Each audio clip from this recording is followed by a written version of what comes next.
Shalom, shalom a todos. Na semana passada, nós iniciamos uma parte do nosso curso, uma parte dos nossos temas, que é de suma importância, que muitas pessoas têm muitas curiosidades sobre esse assunto, que é o Olam Rabá. É um dos temas dentro do judaísmo que mais chamam a atenção das pessoas, que as pessoas ficam em mais dúvida, que as pessoas mais têm curiosidade. É um dos temas que são muito pouco abordados dentro do judaísmo.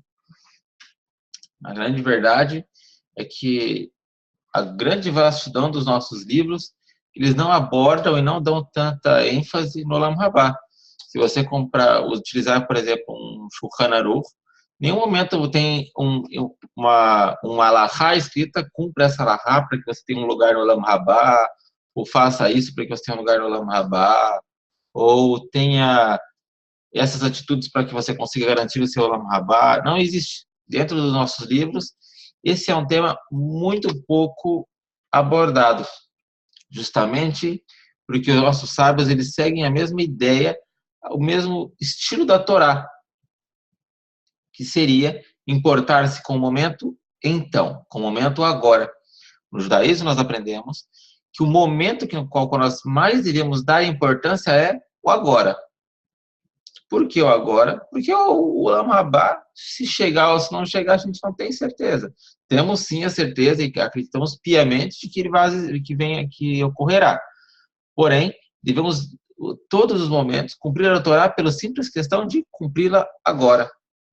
Então, esse é um dos motivos com os quais o Olam Rabá ele é tão pouco abordado. Eu preparei aqui, deixa eu compartilhar aqui a minha tela com vocês. Estão vendo a minha tela? Muito bom. Preparei aqui uma timeline. Como hoje nós vamos falar de Olam Rabá e iniciaremos a falar já dos dias de Mashiach, uma timeline de tudo que ocorreu com o povo de Israel, desde a criação de Adão até os nossos dias de hoje, que estamos aqui. E eu coloquei aqui em cima tanto o Olam Neshamot quanto o Olam Rabá, juntos na mesma timeline. Por que eu coloquei dessa maneira?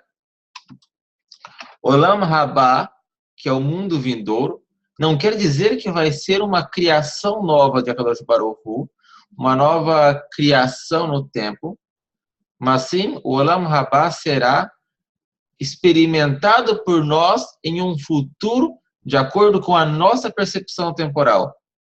O que isso quer dizer para ficar mais simples para todo mundo entender? O Olam Rabá existe hoje, porém não nos é dado acesso a ele ainda. Não chegou o nosso momento de desfrutar, de adentrar no Olam Rabá. Hoje, o que as nossas Neshamot, o que se passa conosco é que quando morremos, hoje nós estamos vivendo nesse momento da história aqui, estou fazendo a marquinha, nossas Neshamot, quando morremos, vão para o Olam Neshamot. Nesse momento. Quando existir o Triat Ametim, nossas Neshamot vão voltar para a humanidade. E só depois, deixa eu ver aqui, no futuro, aqui, depois dessa última vida, é que nós experimentaremos o Olam Rabá. Tá ok? Então, basicamente é isso. Vamos voltar a falar um pouco mais sobre o Olam Rabá e depois da conclusão do nosso shur hoje, Bezrat Hashem, nós abordaremos a época de Mashiach. Para o nosso shur de hoje, nós utilizaremos as Hilichot Teshuvah do Rambam Maimonides. Nas leis, ele escreve no Mishneh Torah uma série de capítulos, tem vários capítulos, e nas suas Hilichot Teshuvah, o capítulo 8, o Maimonides ele dedica a recompensa do justo, a recompensa do tzadik. Ele distribui toda a explicação do Olam Rabá em halachot. Ou seja, cada tópico que ele aborda, ele chama de halachá. Nós sempre estamos acostumados a tratar a halachá como uma lei. Nesses tópicos do Rambam, Não devemos interpretar a Alahá como lei, mas sim como parágrafo, como ponto de fé, como isso é uma ideia com a qual nós devemos pensar, em separado da ideia seguinte. Ok?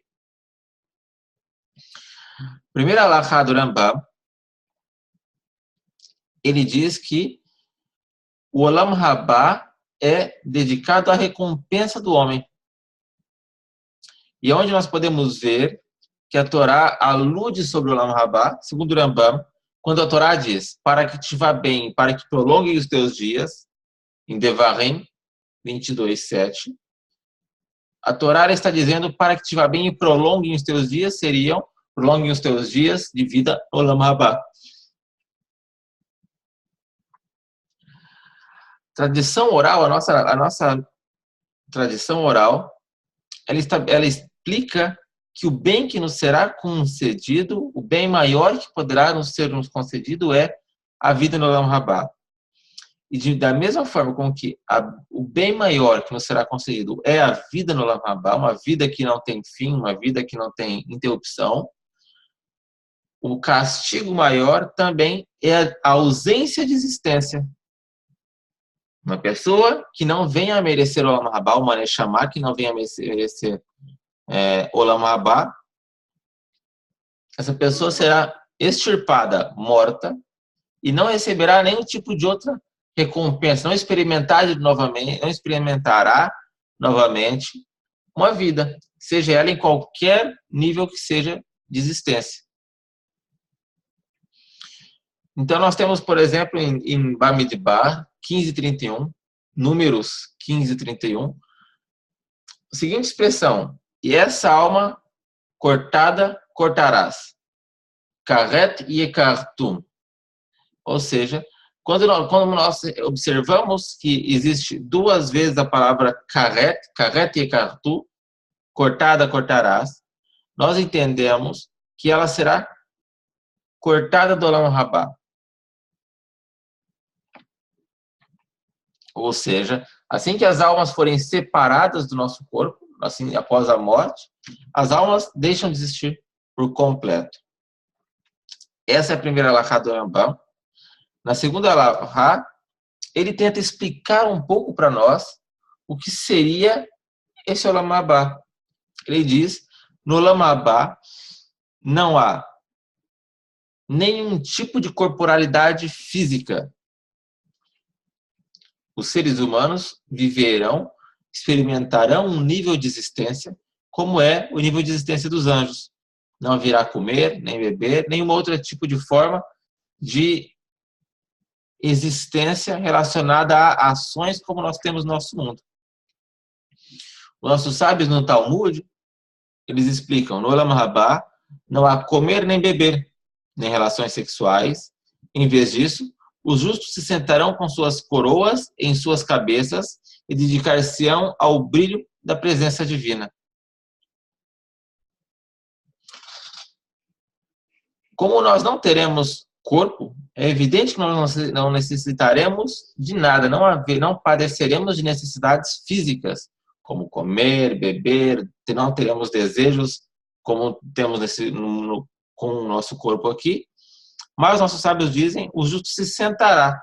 Ou seja, não necessariamente haverá sentar também no Olam Rabá. Mas sentar quer dizer a ausência de ação. Os tzadikim, que receberem a sua porção no Olam Rabá, não necessitarão fazer absolutamente mais nada. Se sentarão com as coroas em suas cabeças. Como nós não teremos corpos físicos, que quer dizer a coroa, porque a coroa é um elemento físico, e já foi visto por nós que não haverá elementos físicos no Olam Rabá, quer dizer que cada justo vai receber a recompensa de acordo com as suas ações nesse mundo.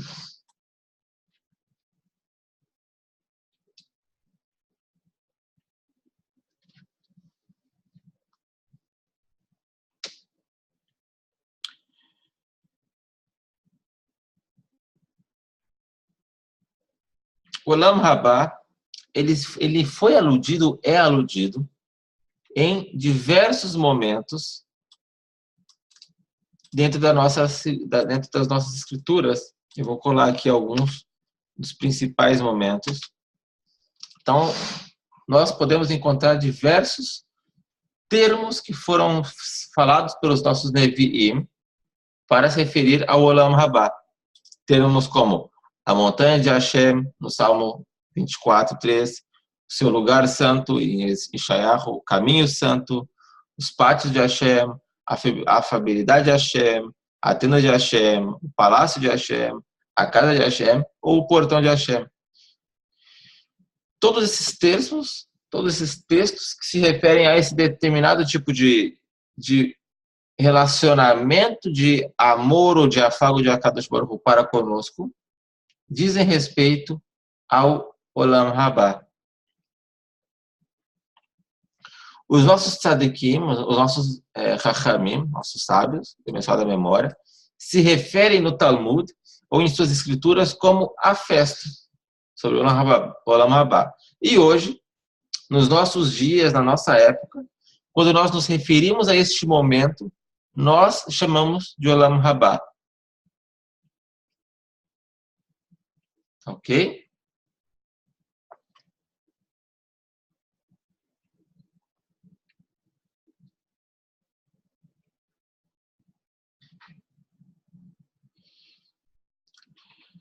De igual maneira com que as palavras referentes ao Olam Rabá são sutis, são subjetivas, a aniquilação da alma também foi falada em nossas escrituras de maneira subjetiva. Então, eu vou copiar alguns também dos textos com os quais vocês estão conseguindo ler, né, quando eu estou colocando aqui, alguns textos com os quais foi chamado a extirpação da alma. Em algumas partes das nossas escrituras, nós também encontramos referências sobre a aniquilação da nossa existência, sobre a extirpação de nossa alma. Como nós falamos no shiur passado, a maioria das pessoas ficam um pouco chateadas quando a gente fala que o Gehinom, para começar, não é um inferno, não é um local que nossos sábios quiseram colocar para nós como um inferno, como um local de castigo. E segundo, as pessoas que não merecerem o Olam Rabá não vão sofrer para sempre. O sofrimento com o qual elas desfrutarão é a aniquilação da sua existência. Está bem?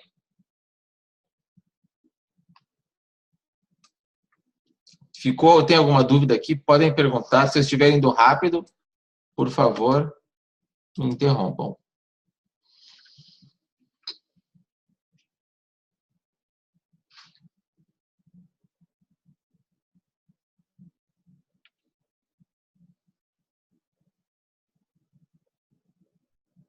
Ok, então, vou continuar.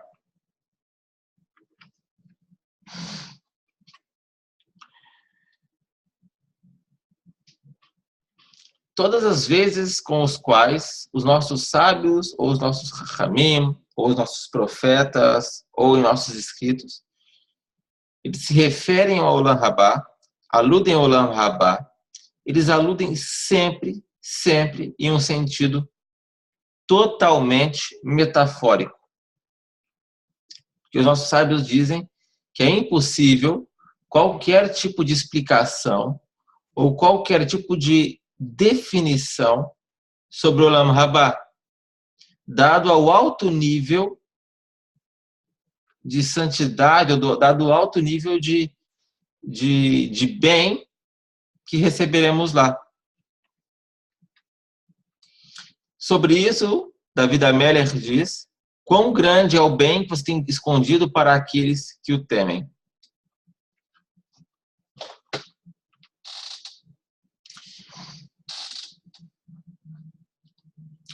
Existe uma opinião muito forte dentro dos nossos sábios que dizem que todas as visões e todos os bens, as coisas boas que os sábios e os profetas aludiram em todas as escrituras, não dizem respeito ao Olam Rabá. Tá ok?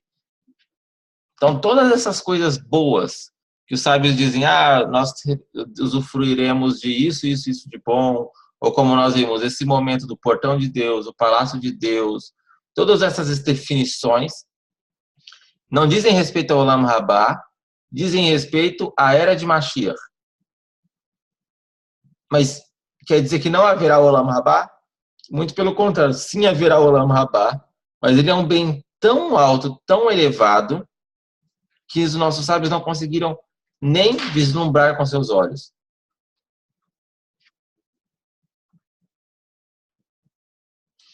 Sobre isso, esse momento do Olam Rabá foi o que foi profetizado. Nem olho jamais viu, exceto Hashem, o bem preparado que ele tem. Então, sobre isso, os nossos sábios ensinaram que todas as coisas boas profetizadas, ou estabelecidas, ou comentadas, são sobre a era de Mashiach.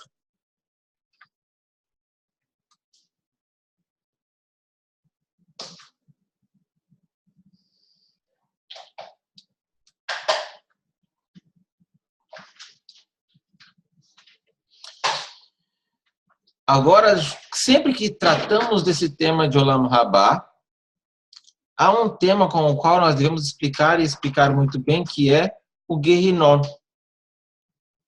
O Gehinom não quer dizer um sofrimento eterno, um sofrimento constante. Mas o Gehinom é uma expressão da misericórdia divina, pelas palavras de nosso sábio. Como assim? Como pode ser isso? Que o Gehinom possa ser entendido como uma expressão da misericórdia divina?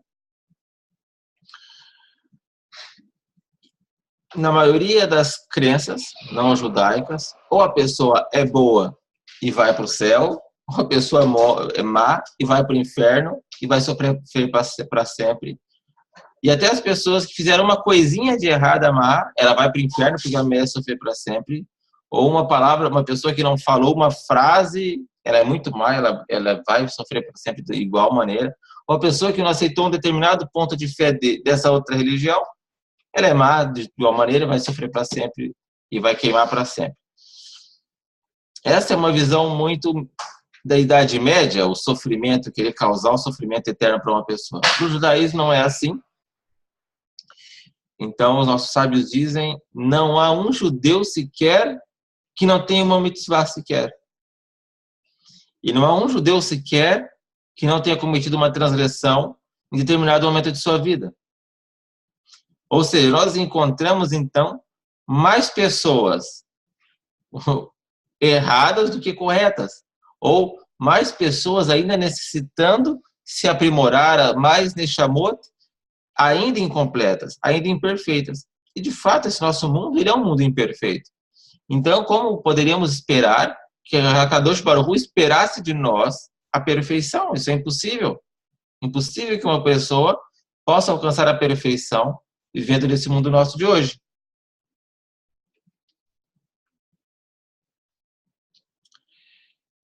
Então, o Gehinom, o que ele quer dizer? Ele quer dizer que uma pessoa que ainda que seja boa, mas cometeu algumas transgressões e não deu tempo dela pagar essas transgressões de vida, após a sua morte, ela vai passar por um processo com o qual sua Neshama se limpará dessas transgressões e ele poderá adentrar o Olam Rabá tranquilamente. Ou uma pessoa que até tenha cometido várias averot, talvez quase mais averot do que coisas boas, essa pessoa talvez ainda dá para purificar. Então, essa pessoa passa por uma purificação e aí sim pode entrar no Olam Rabá. Naftali, não, peraí, deixa eu ver quem perguntou primeiro. O Demóstenes perguntou se a Idade Média influenciou nossa visão sobre o Olam Rabá e Gehinom. Demóstenes, não, porque os nossos livros sobre isso já foram escritos muito tempo antes. A Mishnah e a Gemara, que tem várias alusões sobre esse tema, já eram escritos muito antes da Idade Média, então nenhuma chance de terem influenciado. Talvez dos pensadores modernos algum tipo de influência possa ter, nos nossos escritos do passado, nenhuma.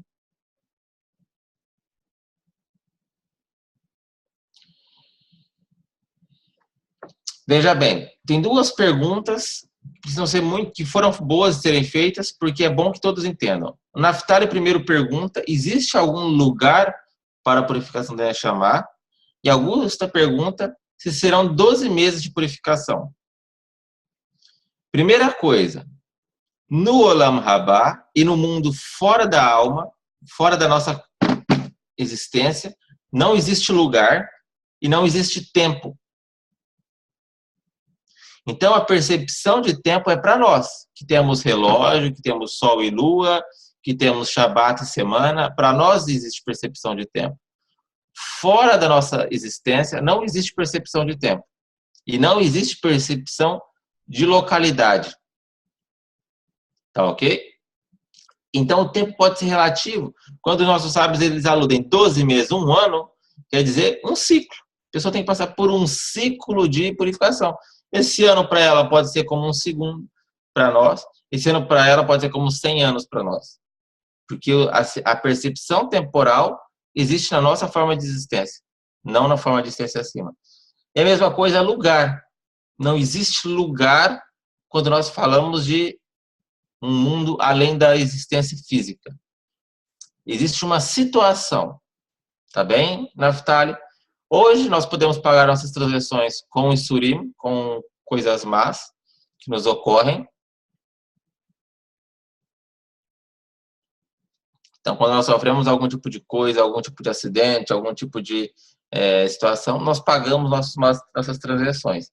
E isso expia as nossas transações e podemos adentrar no Olam Rabá de uma maneira plena. Joaquim, existe a possibilidade da reencarnação do Gilgul Neshama. Eu prefiro não contar com essa possibilidade, porque, veja bem, existe a possibilidade. Eu sou da opinião de que Hashem, HaKadosh Baruch Hu, ele tem poder, ele tem capacidade, ele tem para fazer o que ele quiser. Se ele quiser fazer as pessoas se reencarnarem, ele faz. Se ele não quiser fazer, ele não faz. Tá bem? Então, como é difícil, nunca vi nenhuma prova, não existe uma prova física que se quer de que de fato existe reencarnação. Então nós devemos contar com que o nosso tikkun seja feita agora, nessa vida. Se existe uma vida a mais, uma vida a menos, é complexo. Então, por exemplo, aqui na nossa sala, 99% são pessoas buscando o Gyur. Segundo nossos sábios, uma pessoa quando busca o Gyur é a última encarnação dela. Ou seja, é a última chance para todo mundo aqui. Parem para pensar isso. Então, o que isso quer dizer? Que é para tratar a nossa vida como se fosse a última mesmo, a primeira e a última. Tá bem? Não contar com reencarnação. A tese de retificar com acidentes de Surim é universal, não é para judeus somente. Eu quero explicar uma coisa que é muito bom de ser explicado nesse momento.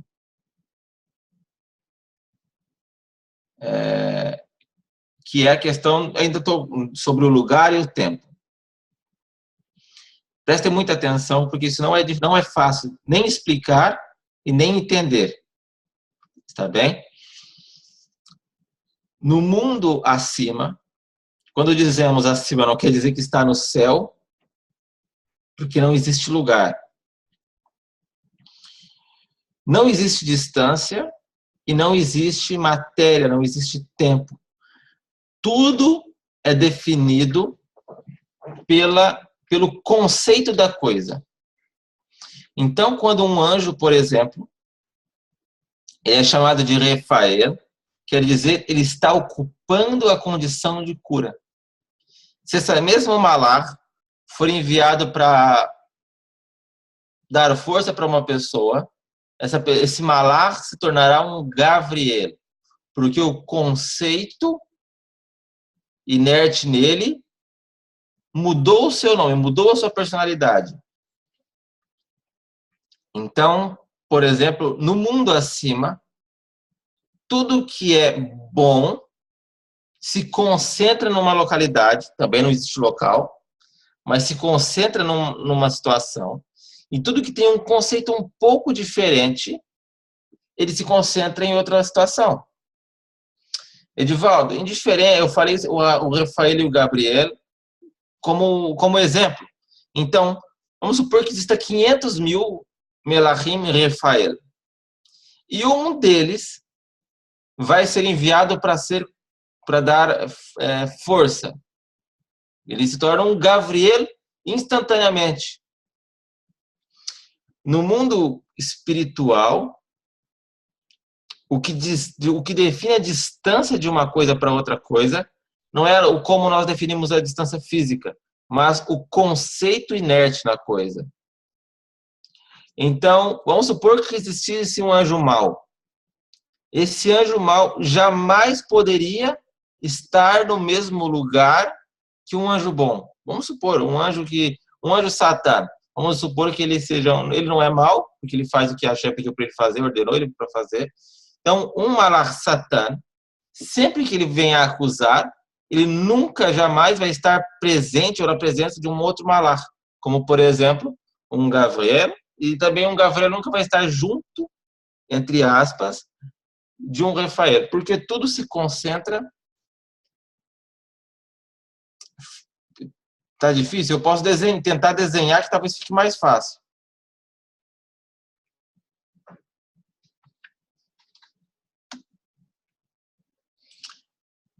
É difícil. Eu vou tentar de novo.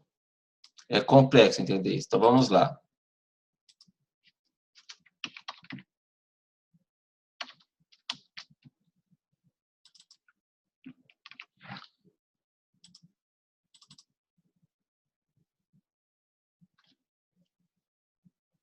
Exatamente. Então, vamos lá. A gente está falando do mundo acima. Tá ok? No mundo acima, existe, deixa eu pegar aqui uma classe de melachim vermelhos, de anjos vermelhos, ou um conceito. Vamos supor que esse conceito seja bondade, ou que seja misericórdia, ou que seja justiça. Seja qual for. O conceito com o qual nós queremos tratar fora da física, fora do físico que nós vivemos hoje. Tá bem? E existe um outro anjo que é o anjo de justiça. Nunca, jamais esse vai estar junto desse. Porque no momento em que um estiver junto do outro, não, é impossível. É impossível. Ou seja, as Neshamot que ainda não estão puras, que ainda não passaram por um processo de purificação, por isso que eu estou explicando isso, elas não conseguem elevar para o acima. Por quê? Porque ela ainda não tem o conceito dentro dela. Ainda não adquiriu a pureza dentro dela capaz de se elevar. A elevação ela só se dá dentro da coisa. Ou seja, para vocês entenderem, no nosso mundo hoje, vamos supor que um japonês nunca pudesse entrar na Alemanha. E o dia que ele entrasse na Alemanha, do nada, ele já virava um alemão. Essa é a melhor maneira de eu explicar para vocês. Então, quando a nossa alma se eleva, ela tem que ter uma condição própria, inerte, agregada a ela, para que ela possa se elevar. Isso em bondade, isso em misericórdia, isso em mitzvot que nós conseguimos alcançar nesse mundo. Entenderam? Então, no mundo acima, o que caracteriza uma coisa é o conceito dentro da coisa. O que define um anjo ser Rafael, ou ser Michael, ou ser Gabriel, o que define ele é o seu conceito. Então, não existe uma personalidade que nunca muda. A personalidade o nome é dado de acordo com a função executada ou com o status no momento. A situação faz o anjo, né, Rav? Situação faz o anjo. Nesse momento nós colocamos isso, mas o foco que eu estou tentando dar é que as Neshamot, elas se elevarão, e por isso há a necessidade do Guerrinon, há a necessidade de dizer que existem cadeiras acima, para que todo mundo entenda de que não é simples, que as Neshamot elas precisarão passar por uma purificação, que nós estamos falando do Guerrinon, para que possa se elevar até o momento da cadeira, o momento que os justos contemplarão a divina presença.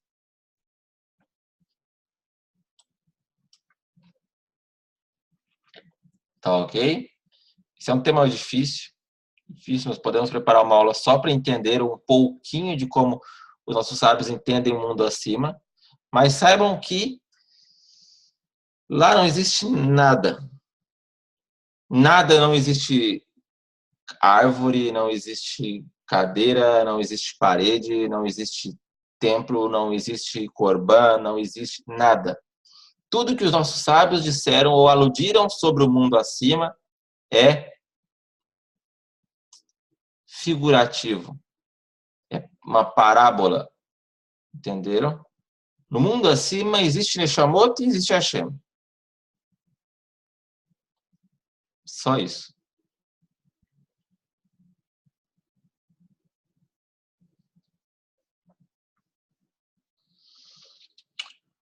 Qual é o tikkun nosso nessa vida? O tikkun é um outro conceito. Tikkun seria o teu objetivo. O que você tem que arrumar nesse mundo. Qual o tikkun quer dizer consertar. Então, Naftali pergunta qual é o nosso tikkun nesse mundo. A maioria das pessoas, elas são empurradas ao seu tikkun. Ou seja, uma pessoa que ela não gosta de fazer determinada coisa e sempre ela tem que fazer essa coisa, sempre ela tem que fazer essa coisa. Fala, mas Hashem, por que eu? Manda outro fazer isso, ou por que eu passo por essa situação sempre? Ou outras pessoas do contrário, outras pessoas sempre têm sorte com o trabalho.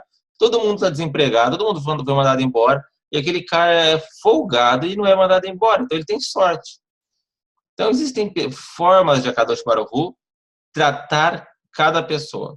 Cada pessoa tem uma maneira específica, uma maneira especial. Então, nós devemos analisar a nossa vida, ver qual a nossa pessoalidade, como a gente trata conosco, se eu tenho sorte com o emprego e azar no amor, se tenho sorte no amor, azar no emprego. Então, mais ou menos essa é uma piada, mas é realmente assim. Cada pessoa vai tratar, a Hashem vai tratar o seu tikkun de uma maneira diferente.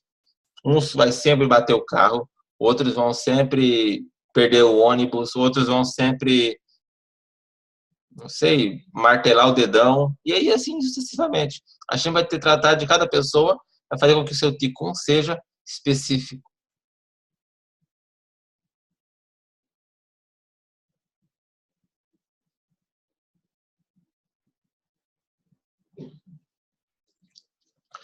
Somente nesse mundo existe forma e matéria, Léa.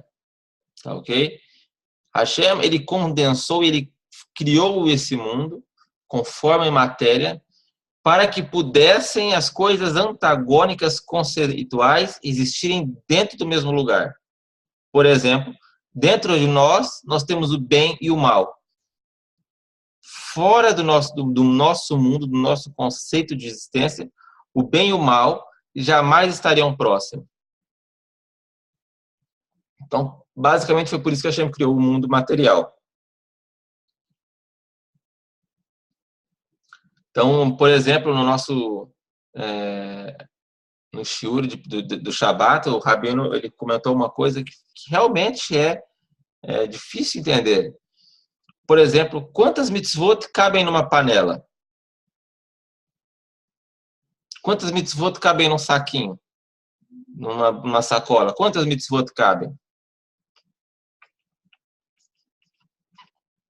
Quantas mitzvot cabem dentro de uma casa? Entendem? Os conceitos de Hashem não são físicos. O bem e o mal também não é físico, o mitzvot não é físico. Então é uma pergunta que não existe resposta. Quantas mitzvot cabem dentro de uma sacola? Nenhuma ou todas. Então quantas mitzvot cabem dentro de um ser humano? Entendem que Hashem criou o mundo para que a espiritualidade estivesse conectada com coisas boas, com coisas más, e assim nós pudéssemos viver, criar a nossa vida. Essa foi a ideia dele, misturar tudo e ver no que dava, provavelmente. Entende? Então é mais ou menos assim que funciona. Tá bem? Então, o Olam Rabá, nós tivemos vários tópicos que tratamos dele. Alguém tem alguma pergunta sobre o Olam Rabá?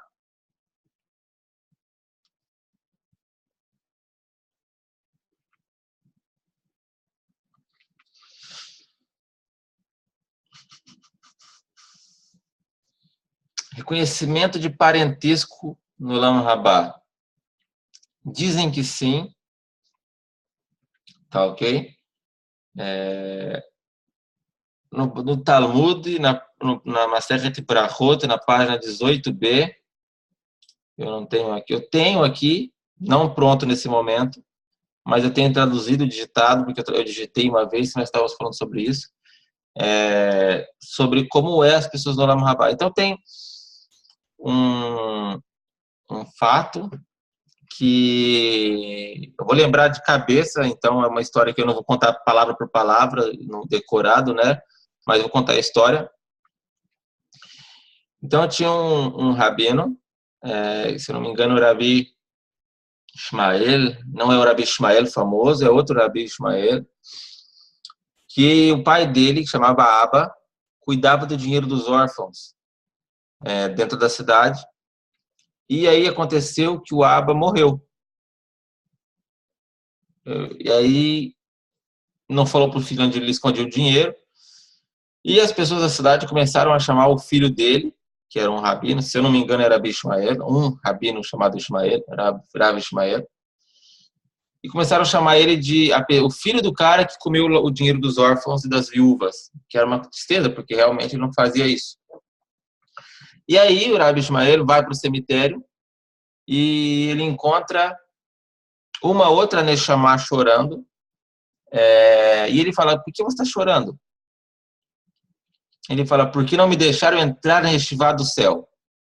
Diz, mas por que não te deixaram entrar na Yeshivá do céu? Por todos os dias que eu não frequentei aqui na minha vida a Yeshivá do Rabino tal, eu esqueci o nome do Rabino que ele não frequentou. Tudo bem. E aí o filho, o Rabi Ishmael, vai para as outras Neshamot e pergunta onde está o Abba? Porque o pai dele chamava Abba, ele fala aqui tem muitos Abba.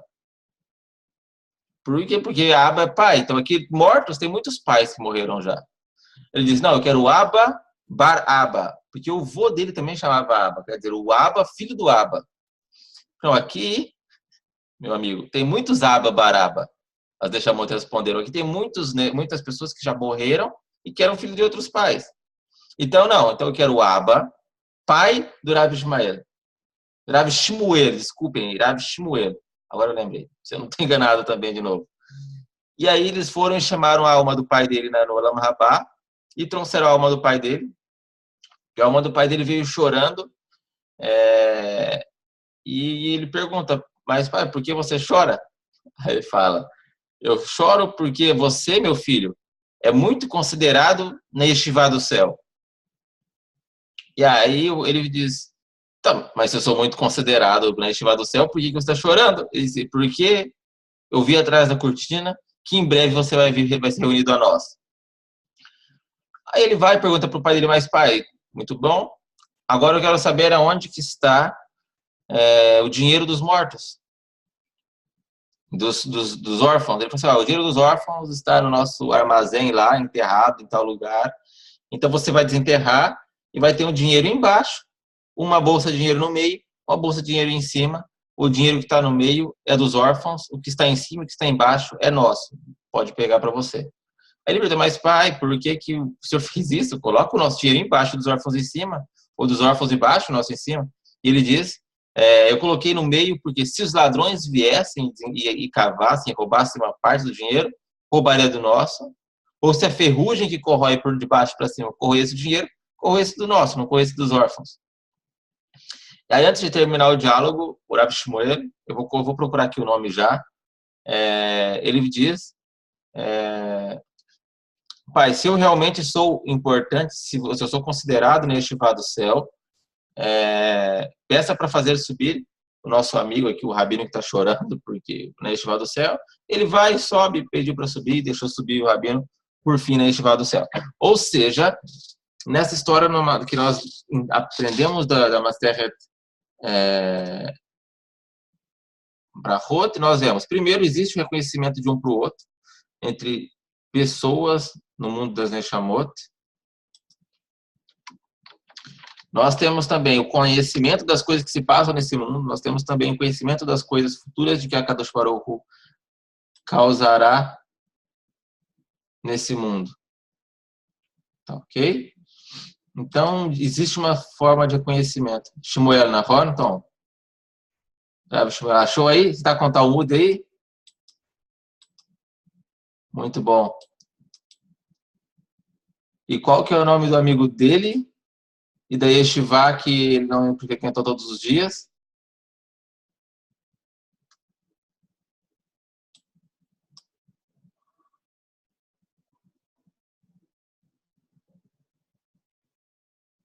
Tá ok. Tá na 18b mesmo, né? Muito bom, acertei essa. Tenho sempre, às vezes eu erro das páginas, eu falo, ó, tá lá entre a 5 e a 8, porque é difícil, não dá para lembrar tudo de cabeça, mas essa eu acertei, ainda bem que não passei vergonha. Veja bem, Nava, antes de entendermos a função e o propósito do Olam Rabá, nós deveríamos perguntar qual é a função e o propósito desse mundo. Função e propósito da existência é que Hashem quis manifestar a sua bondade para a existência. Hashem quis criar um sistema de que ele pudesse manifestar o seu bem, manifestar o que ele é. Então ele cria um mundo com o qual as coisas são imperfeitas e não poderiam existir sem a sua bondade, sem a sua beneficência. Então ele cria esse mundo nosso, sabendo que nós já iríamos errar, porque nós sabemos que ele já, Hashem já sabia que iríamos errar. Então, os sábios dizem que quando Adão Rishon come do fruto e vai contar para Hashem, eu comi, dizem que Adão chorava e o rosto de Hashem ria. Evidente que Hashem não tem rosto. Ou seja, ele sabia que isso ia acontecer e isso era o objetivo dele. Se todos fôssemos como Mlachim, para que criar o ser humano? Se não fosse para errarmos e consertarmos nosso erro, para que existiria o ser humano? Ficássemos como anjos, já tinha os anjos, para quê? Então, o mundo foi criado para que Hashem pudesse expressar a sua bondade e ela fosse manifesta, pudesse se manifestar dentro do nosso parâmetro de existência.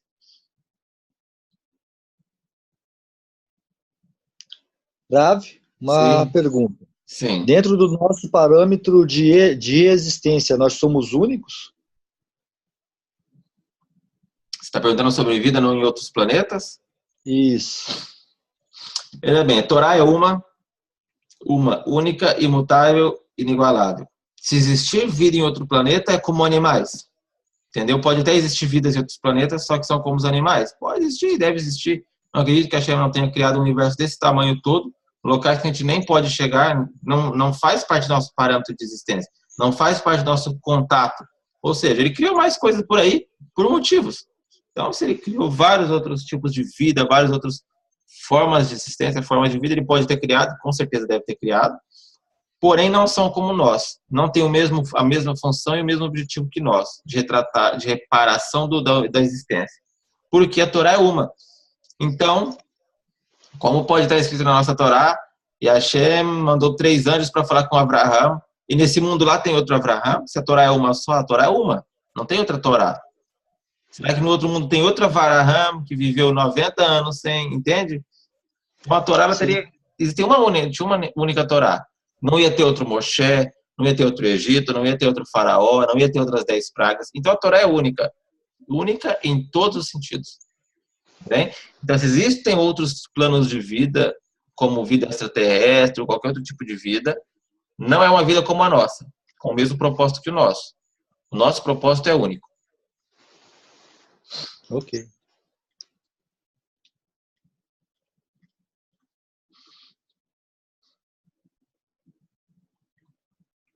O Tom achou a Yeshiva que nossa Neshama não frequentava, a Neshama de Rav Afes. O Hanan pergunta, toda a Torá que nós estudamos aqui, aproveitaremos no Olam Rabá? A Torá que estudamos aqui e as práticas das mitzvot que estudamos aqui é o que vai dar a nossa elevação espiritual no Olam Rabá. Quão perto estaremos da Shekhinah, da Divina Presença? Lembrando, de novo, que perto não quer dizer distância, perto quer dizer elevação. Ou similitude. Idioma falado no Olam Rabá, para a gente entende que para a gente falar que existe um idioma, nós devemos dizer que existe ação no mundo vindouro. Não existe ação no Olam Rabá.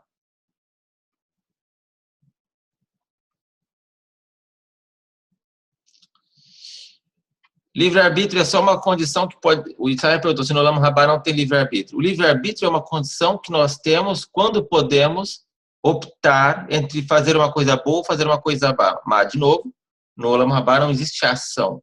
Que chegamos até lá, lá chegamos e lá fixamos. Tá bem?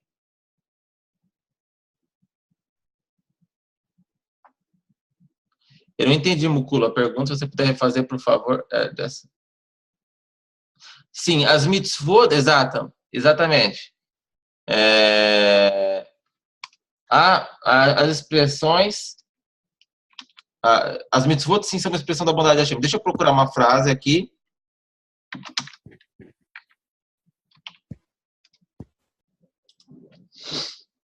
Existe uma frase que nós dissemos todo fim de estudo, pelo menos é para dizer em fins de estudo, que todo mundo adora essa frase. Deixa eu achar aqui. Tem Shurim, que essa é a frase que as pessoas mais esperam escutar, que é Rabbi Hanina ben Akashia Omer, Ratzak Kadosh Baruch Hu, Lezekot et Israel, Lefichar Harbe Lahem Torah U'Mitzvot, Shenemar, Hashem Hafetz Lemantzidku Yegdit Torah Ve'adir. Essa é uma frase que se diz em finais de estudos. O que ela diz? O Rabbi Hanina ben Akashia disse: a Kadosh Baruch Hu quis dar méritos para Israel, fortalecer Israel com méritos para quando? Para essa vida? Não, para o Olam Rabá. Por isso, ele ficar por isso aumentou para eles o número de Torá e mitzvot. Como está dito, Hashem se agrada com os justos e por isso aumentou grandiosamente a sua Torá. Mais ou menos essa é uma tradução que eu fiz de última hora, bem não ao pé da letra. Tem como traduzir mais bonito, né? Lógico, mas para que as pessoas possam entender. Então Hashem quis engrandecer Israel. E qual é a maneira de Hashem engrandecer Israel? Para o Olam Rabá, para a mitzvot. Então, exatamente, Renan. As pessoas falam, é o hebraico que eu vou falar no Olam Rabá. Complexo. Eu prefiro entender que o Olam Rabá é nada, existe só essa situação. Porque é assim que os nossos sábios dizem. Tudo que nós possamos aumentar... Entende quando as pessoas agregam demais explicações para algo que não tem explicação? Isso é prejudicial, isso confunde a cabeça das pessoas. E as pessoas começam a imaginar as coisas. Então, você vê, por exemplo, que a imaginação sempre foi uma ferramenta do mal, uma ferramenta da nossa Yetzer Hará. Então, por exemplo, quando você vê lá na Torá, que os 70 anciãos vislumbraram o Deus de Israel e disseram, sobre o seu trono tem safiras, e ele está sentado no trono e com raios e trovões. Tem a descrição que os sábios fazem, que os anciões fazem em Shemot 19 ou 23, algo assim, ele está por ali, perto do relato da revelação do Sinai, e no futuro os 70 morrem. 70 morrem pela transgressão de ficar falando coisas que eles não viram. Então, quando a gente fica tentando inventar, tentando achar uma resposta, tentando achar para algo que ninguém viu, nem nossos profetas viram. Entende? Se os nossos profetas não viram e não falaram, lá a gente vai falar hebraico, por mais bonito que isso possa soar, por mais espiritual que isso possa, a gente vai falar hebraico, igual o hebraico que a gente fala aqui. É bonito isso. Porém, eu não acho palpável e concebível isso, porque, como eu disse, não existirá ação no mundo vindouro.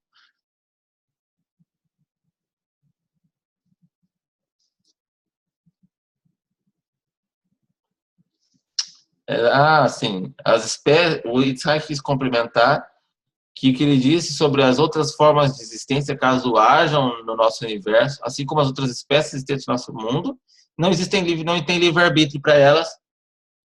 Então, eles existem pela simples condição de existir.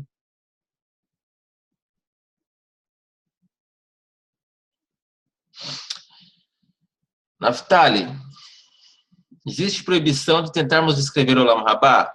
Veja bem, para descrevermos, precisaríamos ter contato com ele. Como teríamos contato se os nossos próprios sábios dizem que ninguém viu? E que possivelmente as descrições dos profetas são sobre os dias de Mashiach e não sobre o Olam Rabá. Entende? A gente descrever demais, elogiar demais, falar demais, é um caminho para Avodah Zará, entende? É sério, a questão Avodah Zará é muito séria. Então nós devemos sempre distanciar o máximo dela. Como? Distanciando a imaginação, o poder imaginativo do homem é muito grande. Então logo você vai começar a imaginar que você vai poder ter filhos no Olam Rabá, que teus filhos vão poder ser espirituais, e que aí esses filhos espirituais podem criar uma nova civilização espiritual, entende? Então é complexo. Melhor coisa pensem dessa maneira. O Olam Rabá é um nada, onde nós estaremos lá contemplando a divina presença e aprendendo da divina presença, ou não sei, essa é a melhor maneira de explicar. Simplifica, simplifica. Não viaja, porque a Torá é simples, todas as palavras dos nossos sábios são simples, todas as palavras dos nossos profetas são simples. Se é complicado demais, toma cuidado.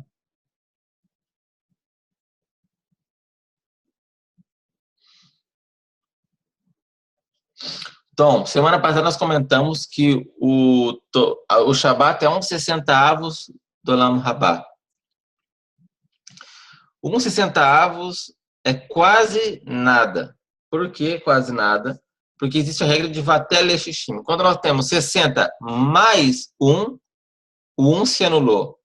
Quando nós temos 59 mais 1, que é 1/60, é quase nada. Porque um pouquinho mais se anulava e não nem percebia mais. Então o Shabat é um pedaço do Olam Rabá, porque nós não temos preocupações físicas, não temos preocupações em ganhar dinheiro, não temos preocupações monetárias, não ficamos no celular no Shabat, não ficamos vendo televisão no Shabat, não ficamos no videogame no Shabat, não ficamos escrevendo carta para namorada no Shabat, não nos preocupamos com outras coisas que não sejam o serviço do Criador. A pessoa que vive esse pedacinho do Olam Rabá aqui, guarda o Shabat, é um Shomer Shabat, essa pessoa seguramente vai experimentar o Olam Rabá no mundo futuro. Então, você quer experimentar o Olam Rabá no mundo futuro? Experimenta ele um pouquinho agora, e no Olam Rabá, no futuro você vai também poder desfrutar dele. Então, nesse sentido, o Shabat é um pedacinho do Olam Rabá, que nós temos hoje um momento com o qual nós não nos preocupamos, nós não temos obrigações de fazer trabalho, nós não temos que nos preocupar com o nosso ganha-pão, nós temos liberdade de mente para fazer unicamente o serviço do Criador. Então, o Olam Rabá vai ser isso.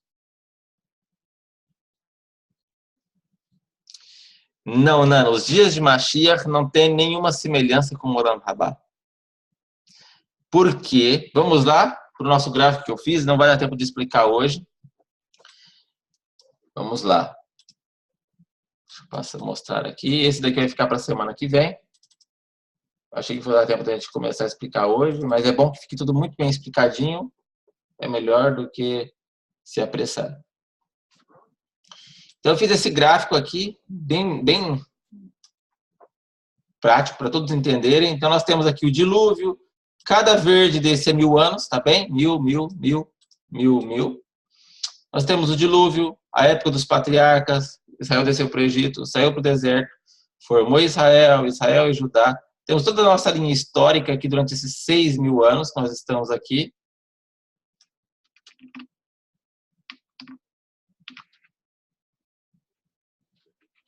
Nós estamos aqui no ano 5.777. Eu acho que está errado aqui, eu vou arrumar depois. O verde tinha que estar aqui, ó. Mais ou menos, 5.777. Isso, tá. 1, 2, 3, 4. Ah, não, tá certo. 1.000, 2.000, 3.000, 4.000, 5.000. Tá certo, tá certinho. Nós estamos aqui com o ano 5.777. Então, nós temos aqui Não, tá errado. Teríamos que estar aqui. Tá bem? Mas, enfim, eu vou arrumar isso para a semana que vem. Nós teremos aqui, de agora para frente, algumas coisas que acontecerão para que nós possamos identificar os dias de Mashiach. Tá bem? Os dias de Mashiach não são no Olam Rabá e nem são no Olam Neshamot, não são espirituais. Os dias de Mashiach pertencem à nossa forma de existência, à existência aqui na Terra.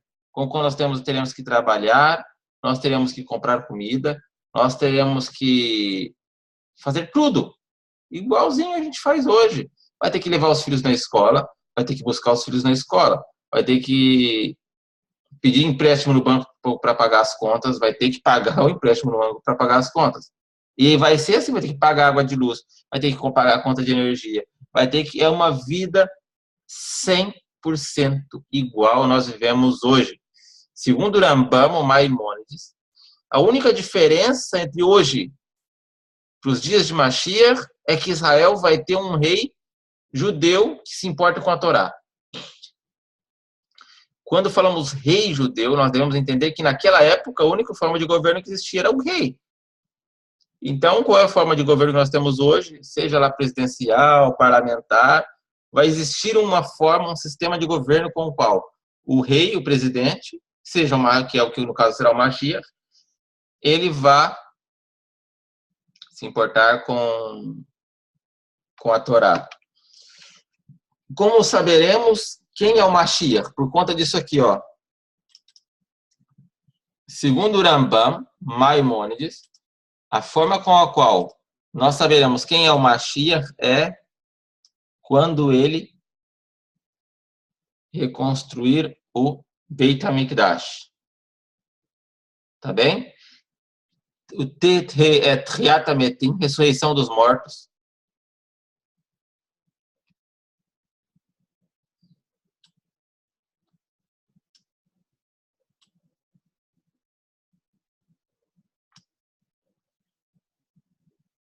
Okay? Então, nós teremos algumas coisas aqui rapidinho, só para a gente concluir o shiur de hoje.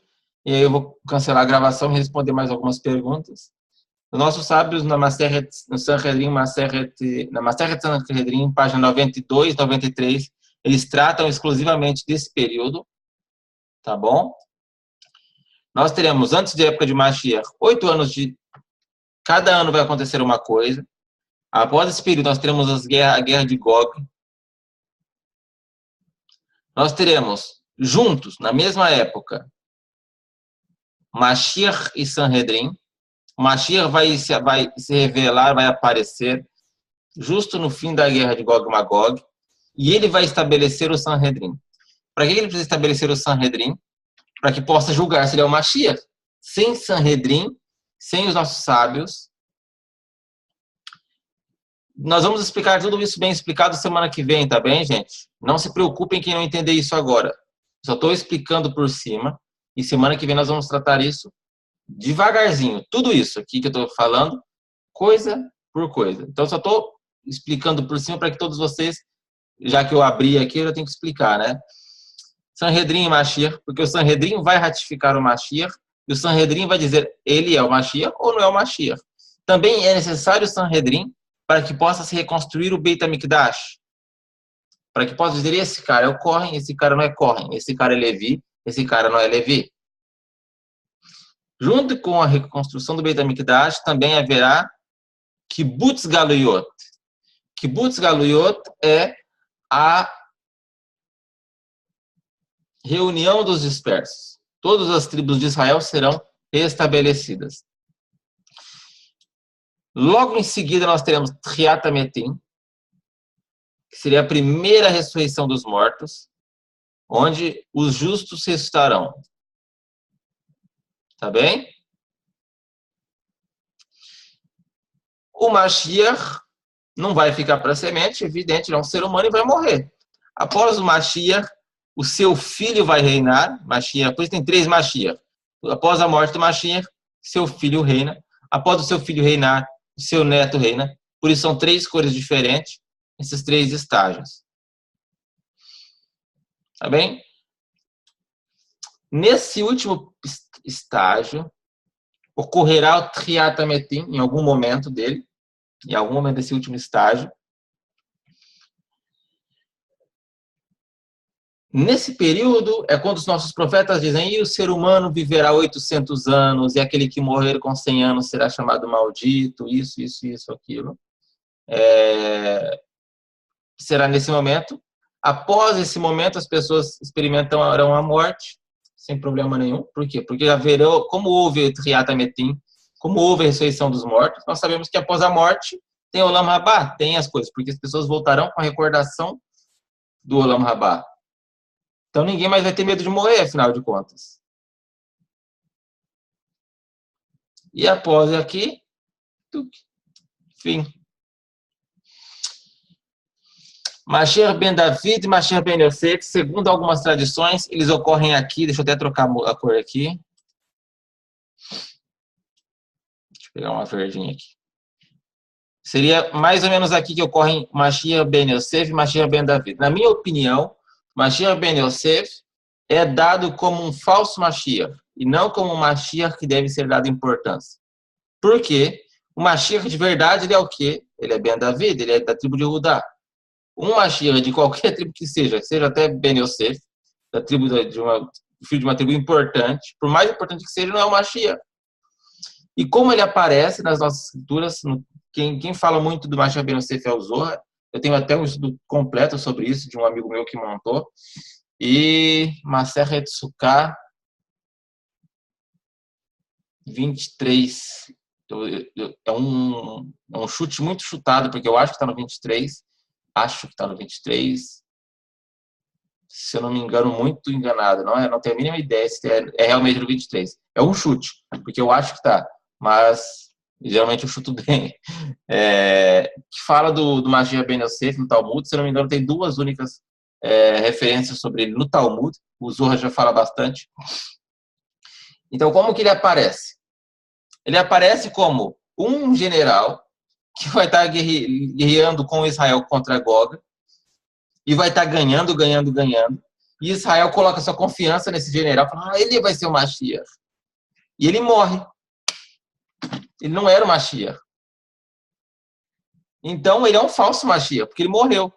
Então, o Zohar, como que ele aparece falando? Que o Mashiach ben David, que é o Mashiach verdadeiro, vem e diz, Hashem, perdoa o Mashiach ben Yosef, ele não teve culpa, e ressuscita ele. E ele não vai ressuscitar.